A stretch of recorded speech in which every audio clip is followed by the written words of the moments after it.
All right, it's time for what a lot of you have been waiting for, and definitely something that I look forward to every single year, and that is the team by team and game by game predictions here on the channel. And we're starting off today with an ACC team, the Miami Hurricanes. Shout out to Let the Big Dog Eat and Kelly S. over on the Uncle Lou Patreon page. They suggested I do this Miami prediction video, so here we go. Big Dog Eat and Kelly S., I really appreciate y'all helping to support the show over on the Patreon page. Yes, I've got my copious notes. You already know. I can't even believe you would ask. Of course, I have my copious notes. All right, for those of you who've been around the channel for a while, you know how this is going to go. I'm going to talk a little bit about last year's Miami team. Then I'm going to switch to focus to this year's team, what they lost, what's coming back, transfer portal, recruiting, coaching staff. Then we're going to throw the schedule up on the screen. I'm going to go through it game by game, and I'm going to do my best to give you a winner and a loser for every single week.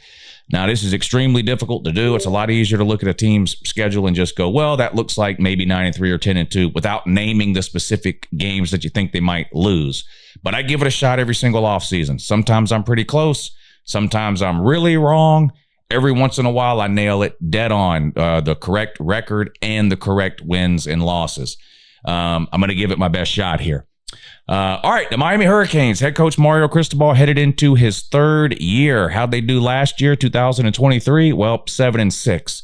7-5 in the regular season, and then a loss in the bowl game to Rutgers. Now, in the age of college football that we're currently in, you can take that for however you want to take it, right? The way fans tend to treat a lot of these bowl games now is if your team loses, it's, well, the game doesn't matter anyway. If your team wins, you pat yourself on the back and brag on the internet. That's just kind of the world we're in today in college football. So as far as the bowl game loss, you can take that any way you want, but they did lose to Rutgers. The more relevant fact, I think, from last year's record is the fact that they were 3-5 in the ACC. That's really unacceptable in any year for the Miami Hurricanes. Now, I know they've struggled since joining the ACC over 20 years ago now. They've yet to win the ACC, only making the title game once, but 3-5 in the ACC should be unacceptable. I don't care if a coach is in his first year, second year, 10th year. If you're a Miami fan, you should not be rolling over and accepting a 3-5 season. Now, my thoughts on Mario Cristobal are well known. I think he's an A++ level recruiter. I think he has figured the transfer portal out. That, combined with his recruiting ability, is going to drastically increase the talent level at Miami. Every year he's there up to a certain point. I mean, you get to a certain amount of talent where it's hard to get more, but they're hovering around top 10 talent-wise. We'll take a look at the stats on that here in a second. That's sort of the positives of Mario Cristobal. The downsides of Mario Cristobal have been some of his game day decisions. There's the infamous debacle last year at the end of the Georgia Tech game where he didn't take a knee at the end when he should have. Cost him the game. And that's not the only example of Mario Cristobal making sort of boneheaded or head-scratching decisions during games. That's clearly something he's got to improve on. Doesn't mean he's a bad coach. Also means he's not perfect. But there are no perfect coaches. But that was the situation last year. Tied for 9th in the ACC. Again, that just can't happen at Miami. The losses last year, Georgia Tech, we just talked about that one. Georgia Tech was a 6-loss team, and Miami lost to them.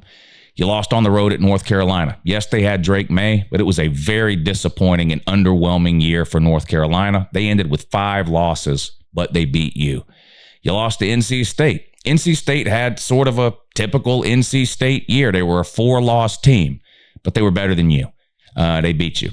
You, of course, lost to Florida State and Louisville. Now, I know it's never acceptable if you're a Miami fan to lose to Florida State, massive rivalry game, but Florida State was a really, really good team last year. So that's not an embarrassing loss in terms of the fact that you just lost to them. I get it. It's a rivalry game, and you don't want to lose to them, and you actually kept that thing really close.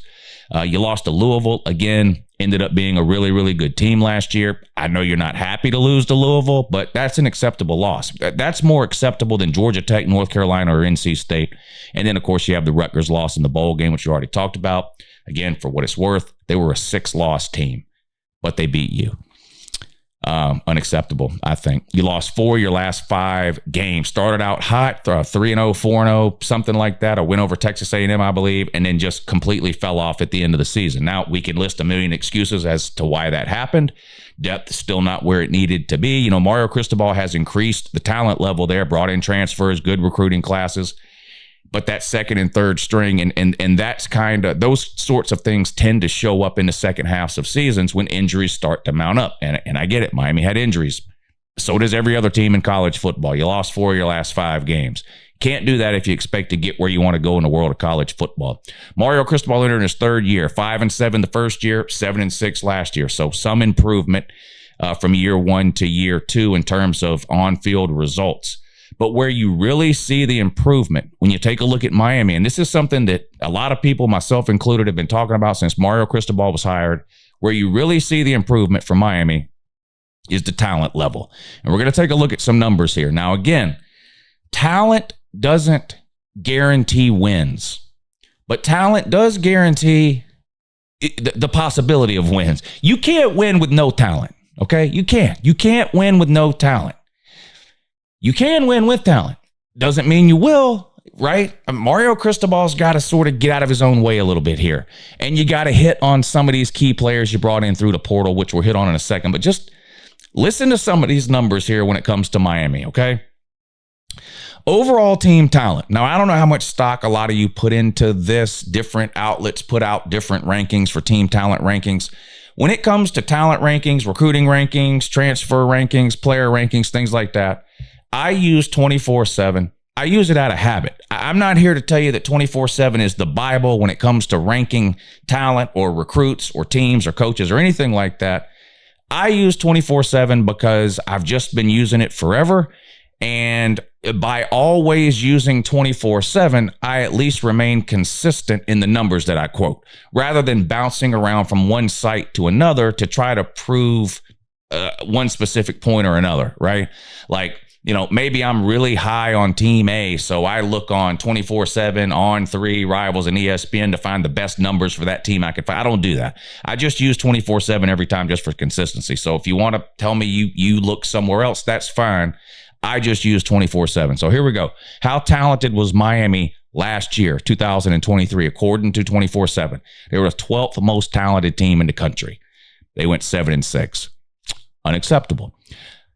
That's the bad news. Here's the good news. In 2020, they were the 18th most talented team in the country. They are headed in the right direction talent-wise. How does that happen? Through recruiting and now transfer portal, right? Let's take a look at Miami's recruiting over the last few years. This cycle that just ended, the 2024 cycle, Miami had a top 5 class, 4th, according to the people over at 24/7. In 2023, they had the 7th ranked class. In 2022, they had the 16th ranked class. So, to the people who sort of hyped Mario Cristobal up when he was hired at Miami by saying things like the talent level is getting ready to go through the roof, he's going to improve their recruiting, he's a master at the transfer, those people were right.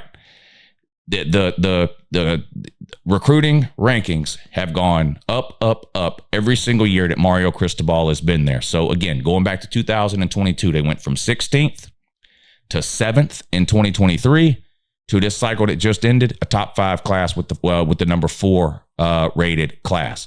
The talent level is much higher today from a recruiting standpoint than it was 3 years ago when Mario Cristobal got there. How's he done in the transfer portal?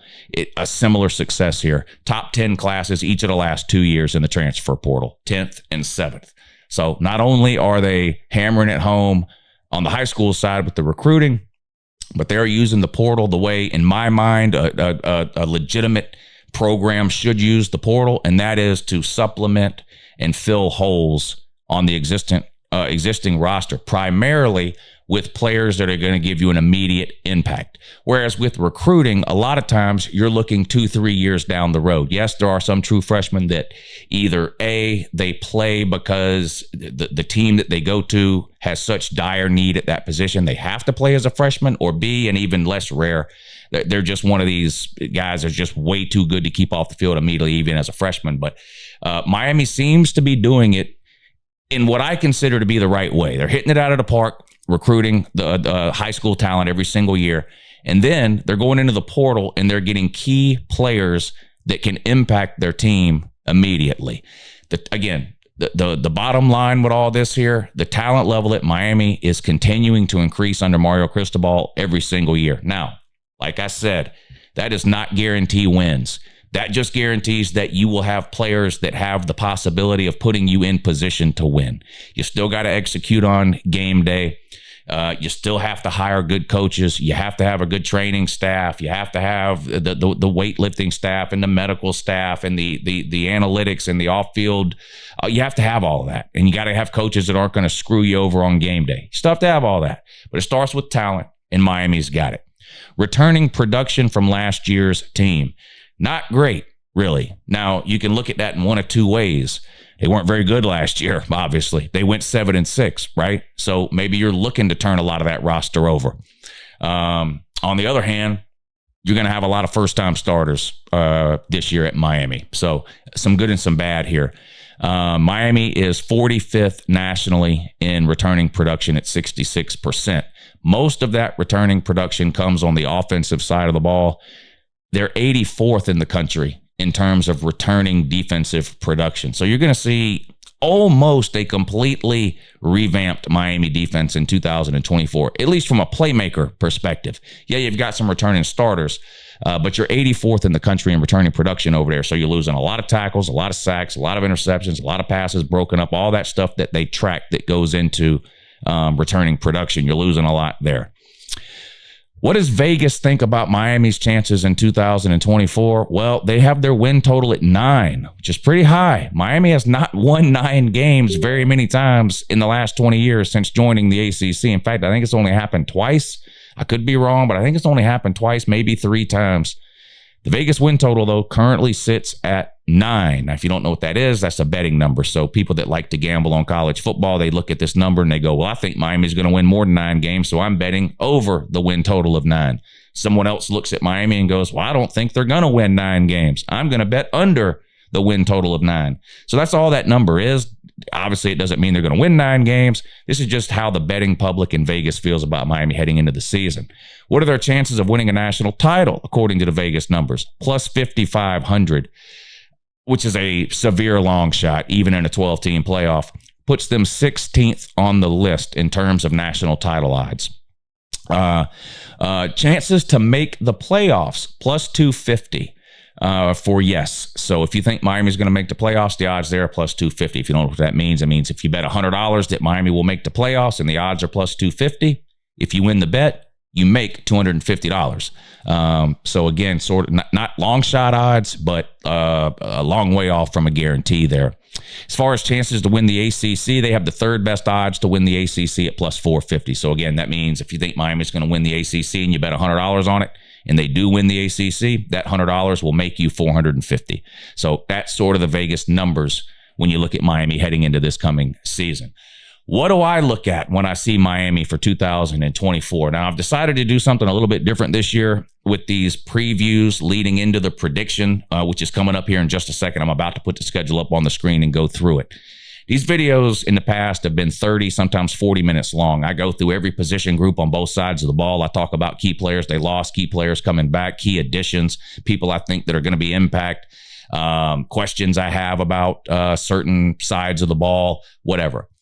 I've decided to leave a lot of that out for a couple of reasons. Number one, YouTube analytics tells me that the majority of you don't watch those parts of the video anyway. You skip past it to the prediction. The ones that are interested in that, like this is a Miami prediction and preview video, right? The ones that are going to watch me talk about every single position group are Miami fans, and they already know everything I would possibly say. So I've decided to cut a lot of that out. And what I'm going to do is I'm just going to, on all these videos that I do, I'm going to talk briefly about the offense, briefly about the defense in general terms. Okay, so let's start with the offense. It's going to come down to Cam Ward. We talked about how well Miami has done recruiting both high school and transfer portal. They've brought in Cam Ward from the West Coast, Pac-12. He transfers into Miami. I think it's a massive addition for them. He's got to hit, though. He's got to play at a high level. Now, that sounds a little obvious. You know, you have to have a quarterback. That's not necessarily the case, though. You look at the last few national championship quarterbacks, you're talking about players like Stetson Bennett and J.J. McCarthy. And not to take anything away from either of those two players, but those aren't the players that really pop into your mind when you think about quarterbacks over the last 2 years, right? You're talking about Caleb Williams, Drake May, Bryce Young, whoever the quarterback happens to be for Ohio State, CJ Stroud, whatever. So I'm not suggesting that you have to have one of those type of players to win a national title. But when it comes to Miami, the difference between Miami and say Georgia and Michigan, who had a Stetson Bennett and a JJ McCarthy, is that Georgia and Michigan were absolutely loaded at every other position group on the field, period. And the draft numbers bear that out. I'm not making that up. That's not some sort of an excuse. That's just reality. Miami doesn't have that. They're getting closer to that. The talent level is drastically increased. Miami's talent level top to bottom right now, though, is nowhere near the talent level of, say, a Georgia from 21 or 22 or a Michigan from last year. So they're going to need Cam Ward to have a great year offensively, I think, if they want to get where they want to go. Now, defensively, when I look at Miami this year, a ton to replace. And again, you look at the portal and maybe a couple of key impact freshmen that are going to have to play right away. And how healthy can they stay across the board, but particularly on the defensive side of the ball? When you look at their portal class, it's a little bit offensive heavy. They brought in a really good running back. They brought in a really good wide receiver. They brought in Cam Ward at quarterback. And they brought people in defensively too. But sort of the marquee names that you hear about, even from Miami fans, if you look at the transfer player rankings, some of the highest rated players they brought in, a lot of them were on the offensive side of the ball. They're going to need some of those players to step up defensively. And on top of that, particularly on defense, going to have to stay healthy. So that's kind of, when I look at Miami and what it might take for them to get where they want to go offensively or defensively, that's kind of what I look at. It's from a coaching staff perspective. I'm still high on Mario Cristobal overall. I'm not ready to say like, well, that's it. We've seen what he can do. He's never going to win more than 8 or 9 games. He'll never get out of his own way. Coaches can learn. Coaches can get better. Coaches can self-correct. I mean, a lot of people consider Kirby Smart to be one of the best coaches in the country right now. His first couple of years at UGA, he made a series of boneheaded decisions on Saturdays during games. It happens. He's got to stop doing it, especially the same mistakes over and over. I will be absolutely shocked if we ever see Miami not take a knee at the end of a game again. After what happened last year to Georgia Tech, and then you go back to his time at Oregon, he did the same thing against Stanford. I'll be blown away, and I will jump completely off of the Mario Cristobal train and bandwagon if I ever see Miami in a situation like that again, and they choose not to take a knee and just end the game. That'll be it for me as far as my trust in Mario Cristobal. He's, fool me once, shame on whatever the hell. He's done it twice already. There better not be a third time. All right, here's Miami's schedule. I'm going to go through it game by game and give you a winner and a loser for every single one. All right, overall thoughts about the schedule here. All right, number one, I see 2 road games in the first month of the season, both non-con games, both within the state of Florida. At Florida in week 1, at South Florida in week 2. Can they win both of those games? I think Miami is a better team than Florida. I think Miami is a better team than South Florida. But I think both of these games have the potential to be tricky for Miami. Miami's breaking in a new offense, whereas Florida does get Graham Mertz back. Now they lose their best running back, Etienne, and their best wide receiver, Pearsall, but they've got a returning quarterback that gives them a little bit of an edge, I think, offensively over Miami, although I think Cam Ward is a better quarterback than Graham Mertz. I think that's a tricky game. And South Florida is a team that is going to get overlooked. They also returned their quarterback from last year and several other key players from that team last year. I know what happened with Alabama last year was a little bit of an anomaly there when they played early in the season, and Alabama did get better as the season went along.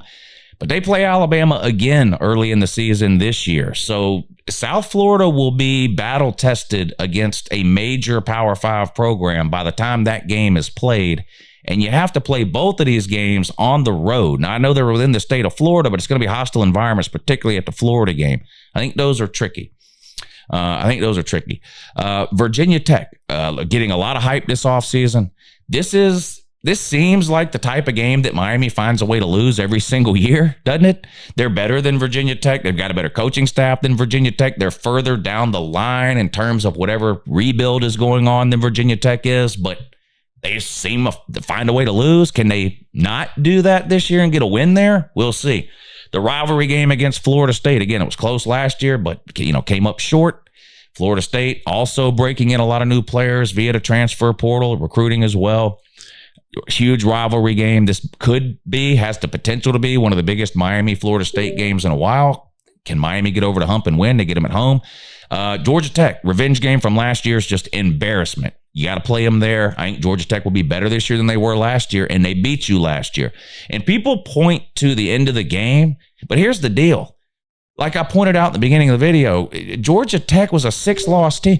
Georgia Tech shouldn't have been within a touchdown of you at the end of the game. That was the bigger problem there, I think.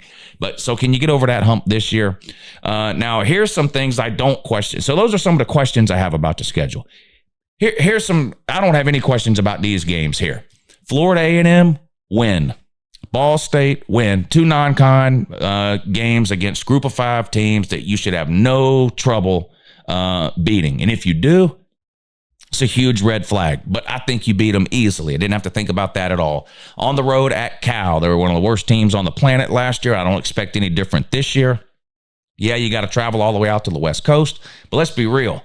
Miami's been traveling all the way up to Boston College, all the way up to Pitt, all the way up to Syracuse in the ACC for years. It's not that much further to fly out to Cal. Other than the time zone difference, it shouldn't be an issue. And I think Miami gets a win there. I didn't have to think about that one. On the road at Louisville, loss. Miami's not going on the road and beating Louisville. For one, as much as I like Cristobal, Braum is a much better game day coach. There's just no question or doubt about it. Now, we can debate back and forth about other issues of coaching, recruiting, transfer portal, development, whatever you want to talk about. But when it comes to coaching on Saturdays, Braum so far ahead of Cristobal, it's not even funny. On top of that, they hit it out of the park in the transfer portal as well. They were made the ACC title game a year ago in Braum's first year there. They've got a good shot of making it there again, and you got to play them on the road. You're not winning that game. Duke, you will win that one. This is an interesting game for the Manny Diaz factor, right? Manny Diaz was the head coach at Miami for a couple of years. They basically fired him because they knew they could get Mario Cristobal. Had it not been for the fact that they were getting Mario Cristobal, Manny Diaz may still be the coach at Miami. He goes up to Penn State as a defensive coordinator for a couple of years. Now he gets another shot as a head coach back in the ACC, this time at Duke. But, Riley Leonard transferred out. A lot of other turnover there. I do think it's a good hire, and I still think Manny Diaz can be a pretty good coach, but I don't think they're beating Miami this year. You'll get a win against Duke, no issues, no problem. Same thing for Wake, and on the road at Syracuse, you'll beat Wake, no problem. Syracuse, another team that a lot of people are talking about this year. They got Fran Brown, a head coach up there. He's been a longtime assistant under Kirby at Georgia, and they picked up some big names in the transfer portal. And look, do I think Fran Brown can be a successful coach at some point down the road, maybe even at Syracuse? Yeah. Do I think Syracuse will be better right away with Fran Brown and what he's done in the transfer portal and recruiting? Do I think that'll make an impact right away? Yeah, I do. Do I think it'll make enough of an impact in year one to be able to beat the top 4 or 5 teams in the ACC? No. I think this is an example, I think, of a team that's a little bit too overhyped. Miami will go on the road and beat Syracuse to close out the season. It won't be an issue. The only way I could see Miami losing this game on the road at the end of the year against Syracuse is if somehow they're already sitting on 4 and 5 losses, something like that, and they just have gone into give-up mode, which we've seen Miami do multiple times over the last 10 to 15 years. Don't think that'll be the case. I think they go up there and get the win. So now we go back to the question mark games, and I'm going to go through them, and I'm going to tell you whether I think Miami will win or lose. On the road at Florida, win. Look, I don't trust Billy Napier. I think he's one of the worst coaches in the Power Five. I don't think he deserves to have the job at Florida, and this time next year, I don't think he will have the job at Florida. Florida fans can cry and bitch and moan all they want about how tough their schedule is. How tough your SEC schedule is doesn't have anything to do with whether or not they can beat Miami, and they can't. You got to play them there. It is week 1. Graham Mertz returns, and I'll have to admit, even though it doesn't make me happy, that he played better last year than I thought he would. But again, his top 2 weapons are gone, and running back ETN and the wide receiver Pearsall, they've got offensive line issues. In my mind, Florida fans will disagree and tell you they're going 100-0. I think they still have defensive issues, have massive turnover in the coaching department. I think Billy Napier's still trying to call his own plays there. Again, a situation where a head coach can't get out of his own way. Miami needs to go on the road and win this game if they want to be taken seriously, because the reality is Florida's not a very good team. That's just a fact. And most Miami fans, I think, know that. So it's going to be hard for Miami fans to yell and scream on the internet about how good they are if they can't even beat Florida. And this is a massive game here. This is one of the biggest internet games of the year. There are a ton of Miami fans on the internet. There are a ton of Florida fans on the internet. This is an in-state semi-rivalry game that we don't get to see played all that often. These two teams don't play every year. This is a massive internet game. One of these fan bases is going to be down bad, shambles, but whatever sort of phrase that's going around, whatever you want to use. The loser of this game, that fan base is going to be that down bad, shambles, massive dang for whoever loses this one. Whoever loses this game, I don't see how their fan base recovers, at least not this season. Because here's the thing. If you're Florida and you can't beat Miami, are you beating Georgia, LSU, Tennessee, Texas, whatever, all this list, the whole list of SEC teams that you play, LSU later in the year? No. If you can't beat Miami, you're not beating any of those teams. And the same thing. If you're Miami and you can't beat Florida, holy shit, what's the best you can hope for? If you're Miami and you can't beat Florida, I guess the best you can hope for is that you finish, second in the ACC, somehow sneak into the playoffs at an 11 or 12 seed so you can get humiliated by a 5th or 6th seeded SEC team. That'd be the best you could hope for, I guess. I don't know. But this is a great game for this channel. This is a great game for the entire internet. There's going to be a lot of trash talk leading up to the game. There's going to be a lot of bragging and a lot of hurt feelings after the game. I'm going with Miami to get a close win on the road in week 1 at Florida. I already said I think you beat Florida A&M and Ball State. I also think you go on the road and beat South Florida. Now, I read a lot of other people's predictions leading into this game, and it's kind of surprised me, but I found several people who think Miami is going to beat Florida A&M, beat Ball State, and then turn around and lose on the road at South Florida. And while I will admit that this is a tricky situation here, because when you're playing your South Floridas, even your Central Floridas to a lesser degree, Central Florida is a Power 5 team now, but they're sort of still looked at as not on the same level for whatever reason. When you play a team like that, this will be South Florida Super Bowl. As big as the Alabama game might be for South Florida to get a chance to host Miami, big deal for them. You're going to get everything they got in that game. I'm giving Miami a little bit of benefit of the doubt here, because I would not at all be shocked if Miami dropped one of their first 4 games. I wouldn't.